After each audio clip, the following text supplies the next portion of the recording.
तोंडावर आलेल्या विधानसभा निवडणुकीचा प्रचार सोडून एखादा उमेदवार दुसरीकडे धाव घेऊ शकतो का असा प्रश्न विचारला तर त्याचे उत्तर कोणीही नाही म्हणून दिले। मात्र आज सकाळी वारजे भागातील मॉर्निंग वॉकला आलेल्या नागरिकांच्या गाठी भेटी घेण्यासाठी आलेल्या भाजपाचे खडकवासला विधानसभा मतदारसंघाचे उमेदवार भीमराव तापकीर यांच्याबाबत अशी घटना समोर आली आहे। त्याचा व्हिडिओ समाज माध्यमांवर मोठ्या प्रमाणात व्हायरल होतोय। आज सकाळी विद्यमान आमदार असलेले भीमराव तापकीर वारजे वन उद्यानमध्ये मॉर्निंग वॉकला आलेल्या नागरिकांना भेटून गणपती माथा ते शिंदे पूल भागातील मॉर्निंग वॉकला आलेल्या नागरिकांच्या गाठी भेटी घेत होते। दरम्यान शिंदे पुलाकडून वारजेच्या दिशेने भरधाव वेगात चाललेल्या एका अज्ञात रिक्षा चालकाने एका दुचाकीवरून चाललेल्या आई आणि शालेय विद्यार्थ्याला जोरदार धडक देऊन तेथून पळ काढला।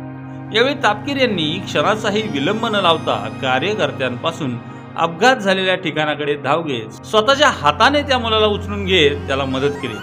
तापकीर यांनी अचानक केलेली ही कृती पाहून माजी नगरसेवक किरण बारटक्के, माजी स्वीकृत नगरसेवक सचिन दांगड यांनी देखील घटनास्थळाकडे धाव घेत तत्काळ त्या मुलाला उचलून उपचारार्थ रुग्णालयात हलवले।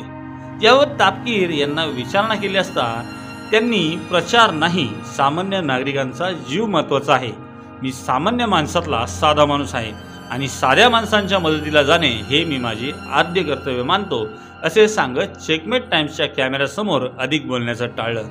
एकूणच तापकीर यांच्या या अचानकच्या कृतीने मॉर्निंग वॉकला आलेल्या नागरिकांनी त्यांच्याबद्दल गौरवोद्गार काढत त्यांनाच मदत करू असं बोलल्याचं समोर आलंय। यावर आपल्याला काय वाटतं व्यक्त व्हा कमेंट बॉक्समध्ये।